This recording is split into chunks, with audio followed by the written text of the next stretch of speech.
Let's continue. Now we have organizing. Operational plans. Nasabi na to sa mga frontline. Let's move forward in this part. Organizing. Organizing. Riza. Organizing, structure, the act of rearranging elements following one or more rules. Organizing or management, a process of coordinating task goals, and activities to resources. Organizing is a systematic process of structuring, integrating, coordinating task goals and activities to resources in order to obtain objectives. Mm-hmm. In your business, Patricia, do you think how many people would you would need? Let's picture your business. Hindi ko po maintindihan, sir. Kaputol-putol po. Okay, ito-type ko na lang. Hi, Patricia. Hindi ko din po makita yung screen. Ito. Check. Hello po. Check mo yung chat. Ano po yun, sir? Chat.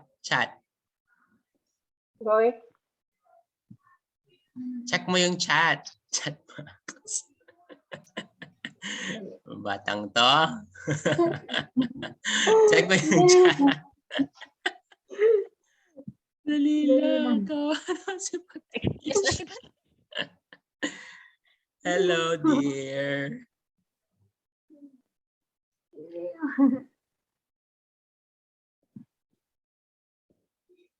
Ayan. Pakibasa ng... Okay na po yan po. Okay na po siya. Kita mo yung chat? Opo. Okay. Naririnig mo na ako malinaw? Opo, malinaw na po. Ano ginagawa mo dyan sa connection mo? Alright. Yes. Okay, Patricia, do you think how many people you would need dun sa plano mo na business na coffee shop? Ilang tao kaya yung kailangan mo dun? Yan. Sige, ilista mo. Sino yung 6 na yon? Po. Who are these 6?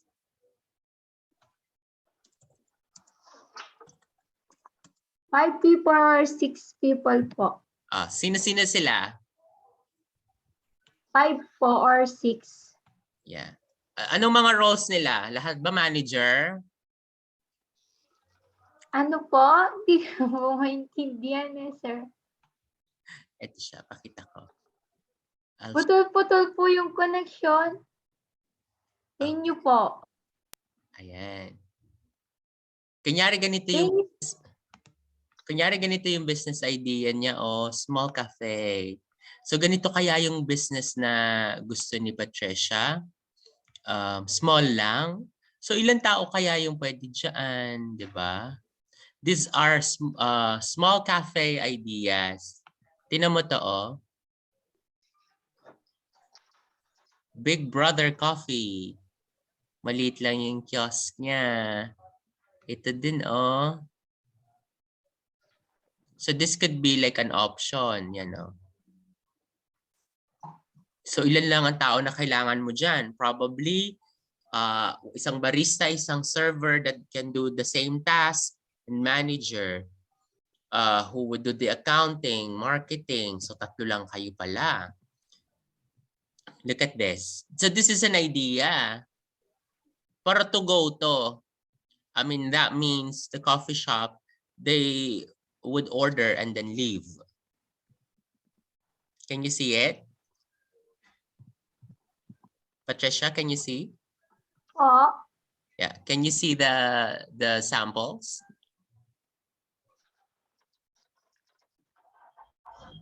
Okay. So yan yung business. Ikaw ba, Riza, what type of business are you thinking? Actually, medyo complicated yung nasa isip namin. Actually, pinagpaplanuhan namin ito ng asawa ko. Yes. Ito yung may pinaggamitan kami nito. What is it? Ano siya? Outsourcing consultancy services. Oh. May pangalan na kami kapag Yes. na ano kami, ano siya, borders, collabs. Ano siya, meron na rin kaming Consultation meron na rin for what? Ha? Consultation for interior? Hindi. Sa mga, kasi ang asawa ko is architect, so design. So, pag Design. sakali, mag-hire kami ng, dapat may CAD technician kami. So, magbibigay kami ng opportunity sa mga professionals sa Correct. Pilipinas. Yes. Sa mga creative professionals.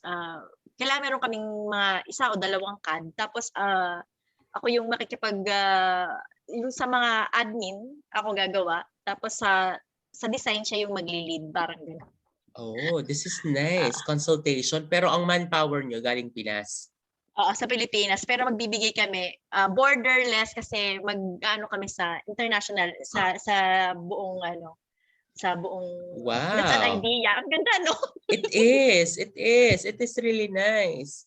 Oo. AutoCAD. Ito yung nagbibigay ng 'di ba? Yung parang visual. Nag-drawing. Oo, Oo, visual. yung drawing. So, yung visual doon sa pagpapatayo ng building kasi sa construction architects vision, tapos yung sa construction sa mga engineer, sila yung magbi-build ng vision. So kayo sa design. Oo, kami sa design. Kami yung magbibigay ng, parang yung ginagawa ng company namin ngayon na nag-outsourcing kami. Tsaka may kaibigan din kasi kami na nakipag-tie up din dito na gano'n din ginagawa nila. Meron din silang sa Pilipinas. Gano'n din yung ginawa nila. Nandito sila, pero yung mga manpower mostly nasa Pilipinas. Oh, tinaw nyo. Nangyari. So you want to do something similar? Oo, pero yung kanila kasi is sa landscape. Landscape ang nila, ang tinarget nila. Dinidesign nila, oo. Oo.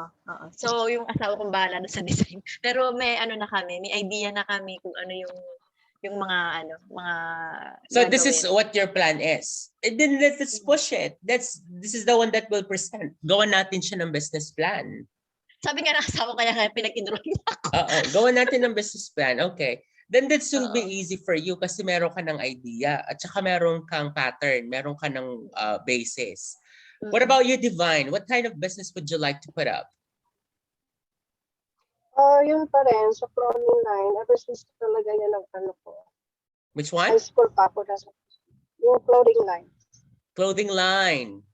Oh, okay. May mga sample ako ng mga clothing. I think mabibigyan kita ng mga examples doon para may basis ka. Okay. Then, do you think, because we are on the part na nagkakaroon ng discussion with the sa staff, how many people do you think you would need in your company, Divine? Depende siguro sa laki. Pero kung for a start, siguro pag-start muna ako ng 5. Yes. And then what will be their roles? Ano yung magiging role nila? Don't be afraid if it's just less than 5. I mean, this is a startup business. We don't have millions we don't have millions to start up this kind of plan. So we don't be afraid of starting small. Yes. Okay. Patricia. Po. Pakibasa. The management.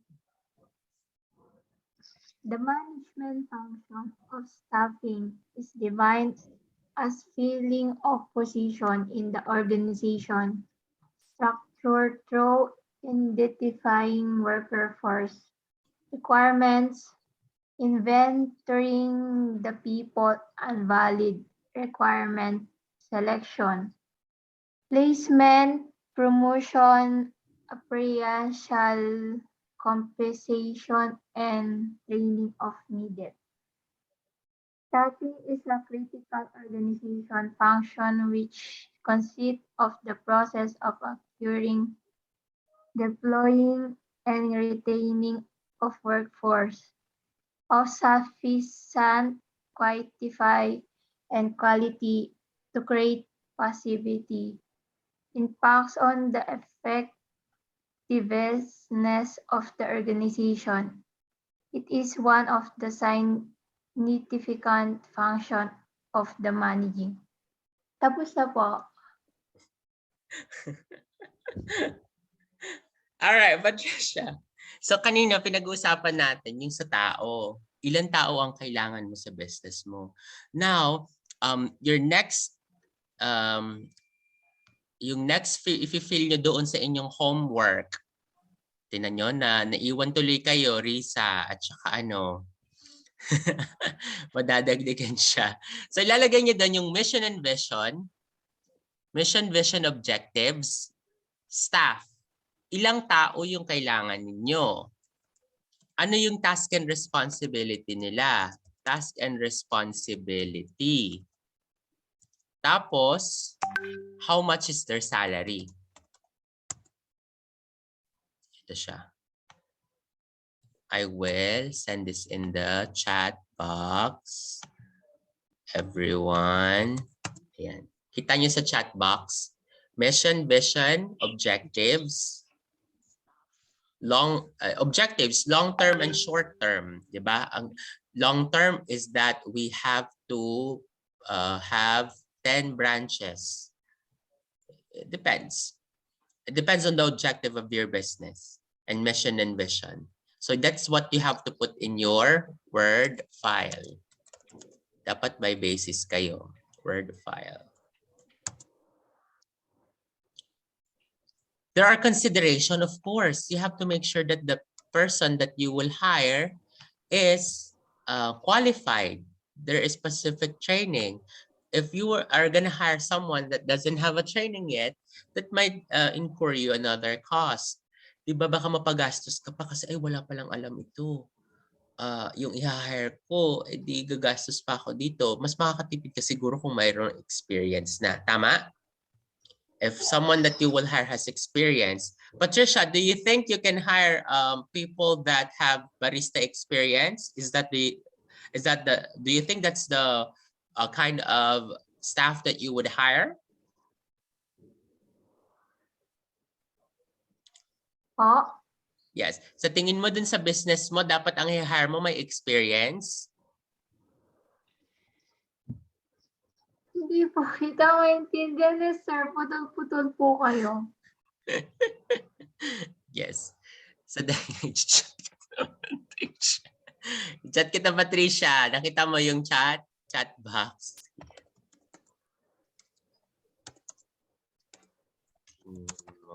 Do you think you would need to hire staff with experience?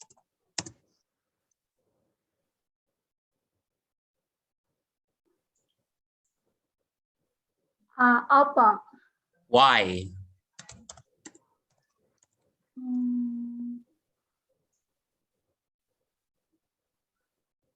Para po, may alam po sila sa gagawin.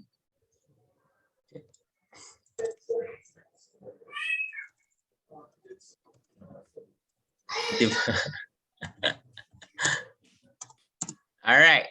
Staffing. So you would also need to think about how much is their salary? How much is the basic salary in the Philippines right now? Provincial and city rate. We have to consider that. How many hours are they gonna work? But first, we have to think about your location. Patricia,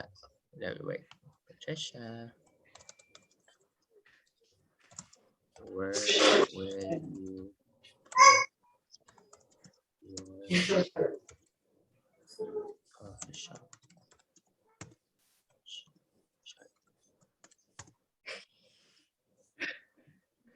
Sa Pilipinas po. Where in the Philippines?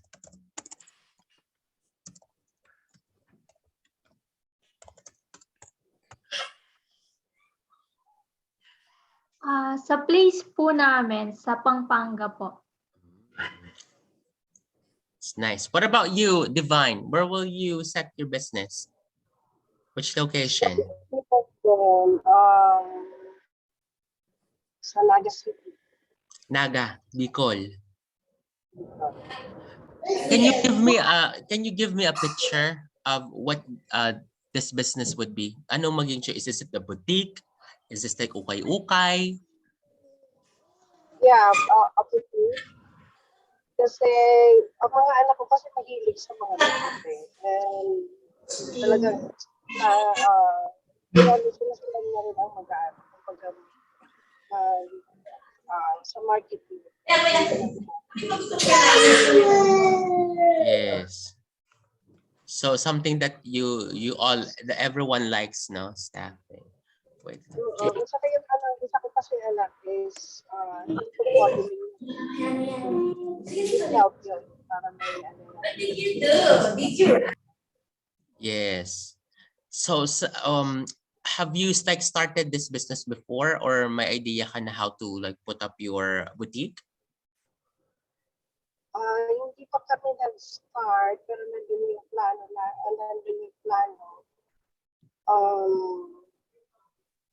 Ang in-start nila ng business ngayon is yung fill-up jobs, yung mga ukay-ukay. Okay, yes. Mabenta kasi yung sinusuot nila, then pag nag-online business nila, yung mabenta talaga. Mas mura, that's true. Would you have like repair? Mananahi ba kayo doon, or purely like? Okay. So may ganon. So you have to think about that as well. Kung ano yung magiging design nung meron kayong mananahi ba kayo doon habang meron kayong mga RTW ready to wear? May pre-love din ba kayo items doon? Those are the things that you would have to think about right now, the end organizational chart. Okay. Let's move forward.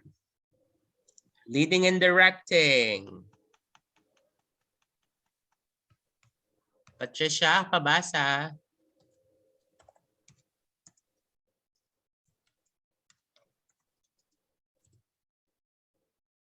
Types of leadership. There are three basic styles of leadership: decision making, authoritarian, demonstrative, and laissez-faire.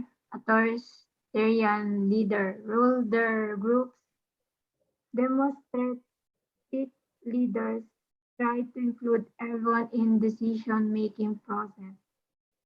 And laissez-faire leaders let the group function within marks if any interference.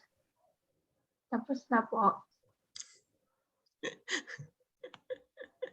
Yeah, that's true. So types of leaders, there are a lot of types of leaders that we will encounter, or probably something that you can adapt. Number one, we have controlling. Control in management means setting standards, measuring actual performance, and taking corrective action. Controlling process consists of the following systematic steps.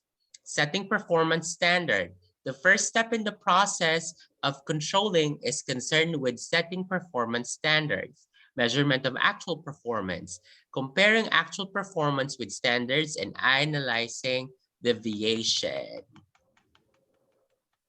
And taking corrective actions. Okay, in this type of management controlling, I personally would have to give you, say for example, a goal for the day. Say for example, I am still in the coffee shop business, and you are my staff, Patricia, Divine, and Riza. I want you to all to have minimum of 1,000 dirham sale in a day. So that is my goal for you. So that means if you have sold 1,000 Divine, say for example you, because you have experience in sales, if you have reached 1,000 exactly, do you think you have performed the ask or the task with you? Have you reached your goal? Yes. Yes. Say for example, Riza just sold 800. Did she achieve the goal? No. No. What if Patricia have sold 1,200? Has she achieved the goal? Yes, more than. More than. Yes. So that's the measurement of the actual performance. There is a set goal of your manager, because I'm not like I'm a type of a controlling manager. Okay, I would give you your goal for the day. I want you to achieve them. Otherwise, that will be added to your quota for the next day. Say, for example, Patricia just reached 800, and then because the actual day is 1,000, that 200 will be added on the next day. So she has to sell 1,200. So what do you think of this type of management, Divine? Is it good or bad? Yeah, it is good because you encourage your staff or your salesperson to do more. Mm-hmm. Correct, to do more. But what do you think with their in the department of like psychological effect on the employee? Is it motivating, demotivating? Is it does it add up pressure? I think, yeah, it has pressure on it. Pero, kailangan talaga natin mag-put ng goal kasi hindi sila mag-strive hard to sell. Correct. Baka tamarin, di ba? Oo.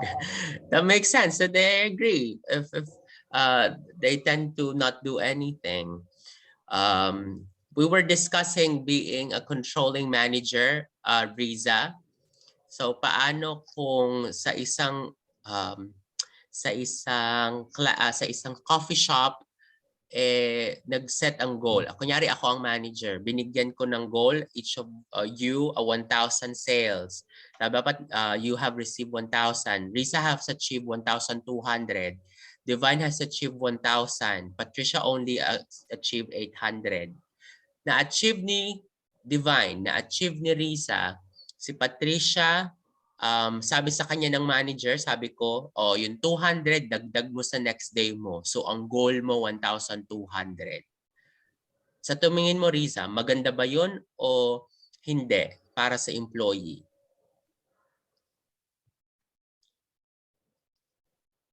Sa part ni Patricia, na nabigyan ng additional goal for the next day. Kasi hindi siya Pressure sa naka-achieve kanila. ngayon eh. Sabi, hindi mo na-achieve. Dadagdag mo yan sa kinabukasan. Oo. Syempre sa hindi maganda sa pakiramdam sa empleyado. Yes. Kasi pressure sa kanila kasi hindi na nila na-achieve yun. Ano sa tingin mo magiging effect nun? Sabi ni Divine parang motivating yun para ma-push yung mga employee para magtrabaho. So what's your thought? Depende. Ikaw Kung ba, meron kang incentive. because we're talking about you in the future, will you be the boss? Gusto mo mapalaki agad yung business mo, maging global, sabi mo, no borders. Kailangan lahat kayo ng sales, makahanap kayo ng kliyente for the week na magbibigay sa atin ng projects. 5 yung employees mo, sabihin natin 3 yung naghahanap ng isa lang yung nakahanap, lahat sila pinapasweldohan mo. So, ano yung effect nun sa'yo as a manager? Kasi you have to think about being as a manager, as a owner this time. Sulit ba? Mapasweldo mo yung 2 hindi nakakabenta? Di ba hindi? Hindi. So, it is. These are the things that you have to think about in the future. All right, let's move. The role of business owner in management. What is the role of business owner management? Patricia, can you read?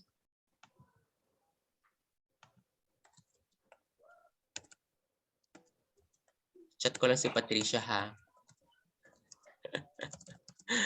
Ang mode ng communication namin ni Patricia, chat. Ano po yung mama sign? Hindi ko po kasi marinig yung putol-putol. Yes, dear, can you read?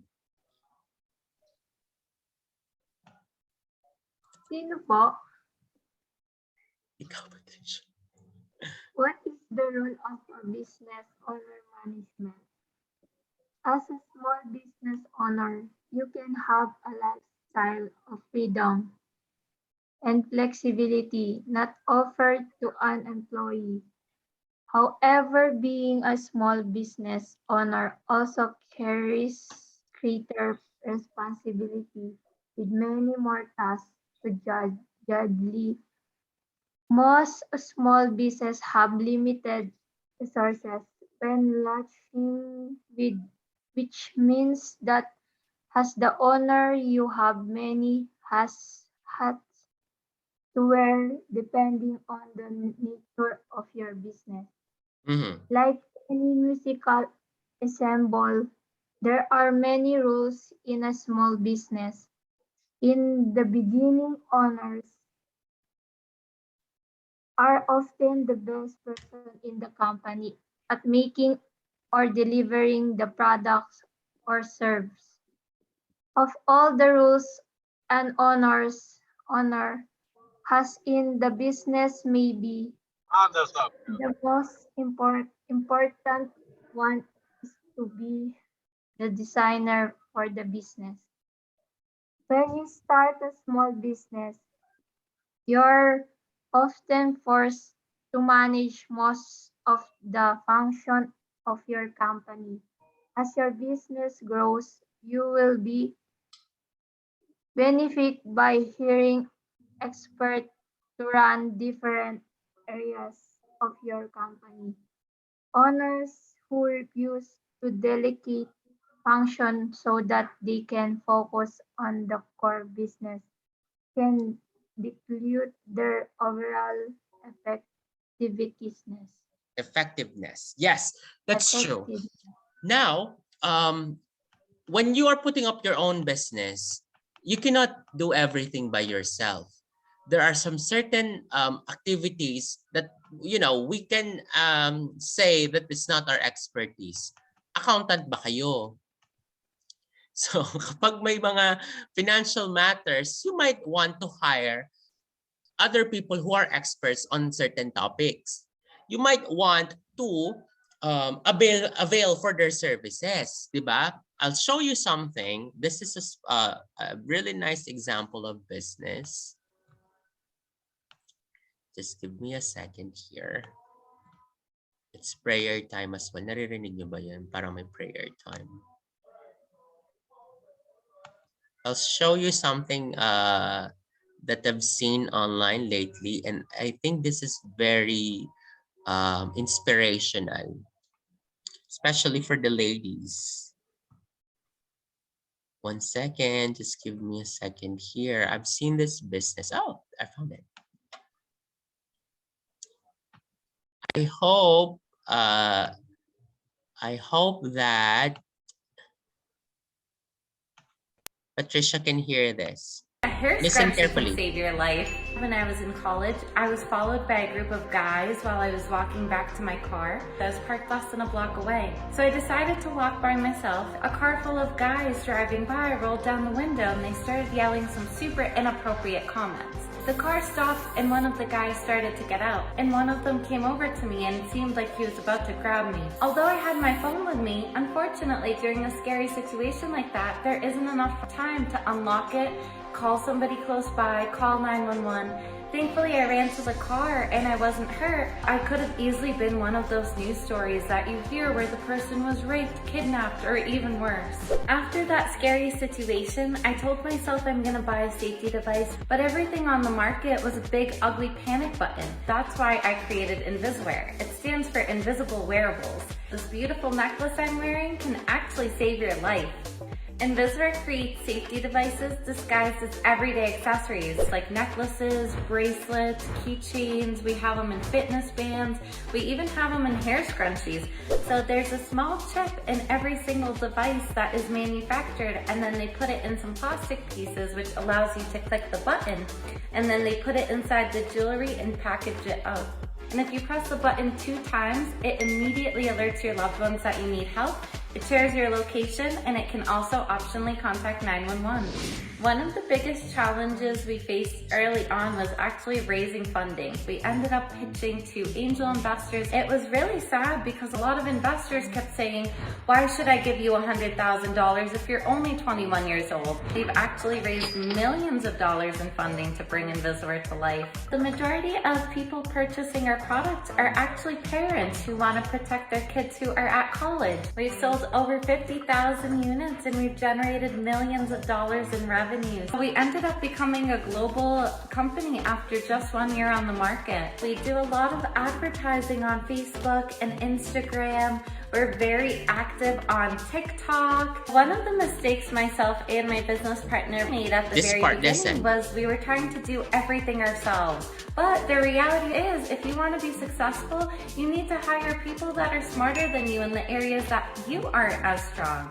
We recently landed a partnership with the #1 name in security. Our biggest achievement has been helping to save lives. My hope is that Invisor will help put an end to sexual assaults by accelerating obtaining assistance during an emergency situation or during an attempted assault. The second way is I hope that it becomes a deterrent. We've been investing in a lot of nonprofits that are educating young individuals to do good things and to not commit awful crimes. So my first tip is that businesses don't fail, people quit. The second tip is to really follow your dreams. And then the third one is to surround yourself by people who have a lot more experience. This is my money story. What is yours?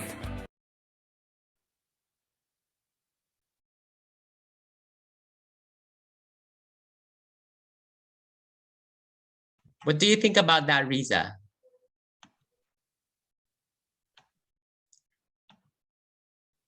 Sabi niya kanina, she was, one of her mistake is not getting partner that either smarter in aspects that you aren't expert about. Do you think it's correct? Yes, it's correct na di nila naisip agad na makipag-partner sa mga areas na kasi ang ano sa kanila is yung about the security. So dapat makipag-partner sila sa mas may expertise dun sa area na yun. Exactly. But that's true, you know, there's a problem and she found the need. And that turns out to be a business. And you know, in America, the crime rate is rampant. Unlike here, somehow there will be some cases, but because this is a Muslim country and we are in the Middle East, so like it's really strict here, and we are our safety is topmost priority. So you know, in that kind of countries, they might need it. Do you think in the Philippines this would be a good divine? This would be a good business?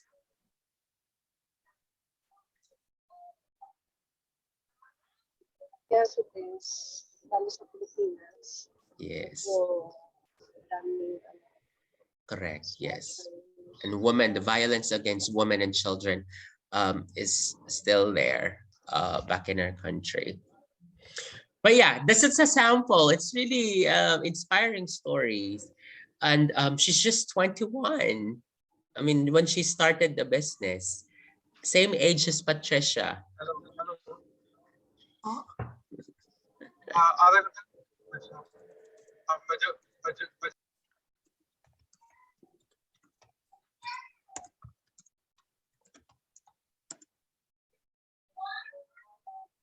Opo. Narinig ko po. Chat ang communication namin, Patricia. All right, business planner. Patricia, read this for me.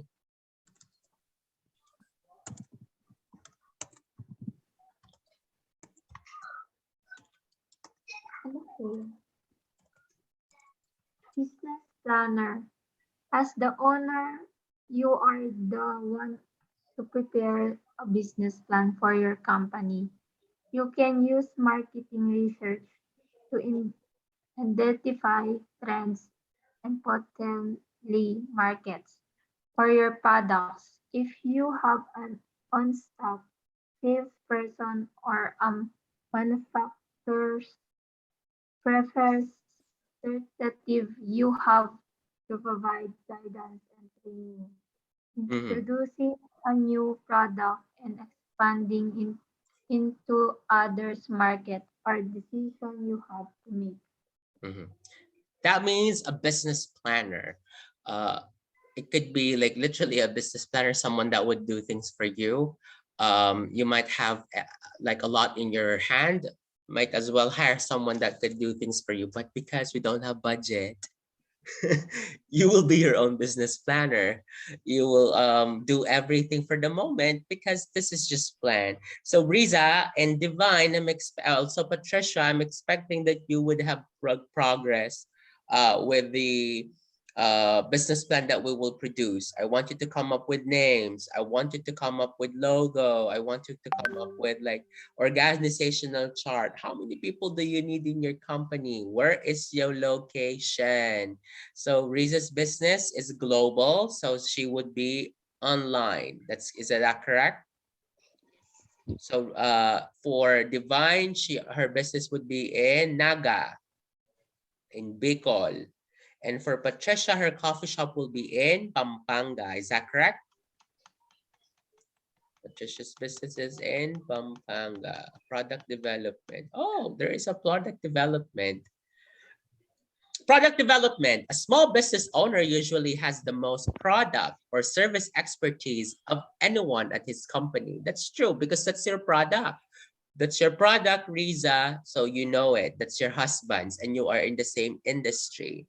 Divine, because you are into clothing. Your children are into clothing. So that will be a collaboration between all of you, among all of you. So might as well, because that's your product, you should have knowledge about what you are going to sell.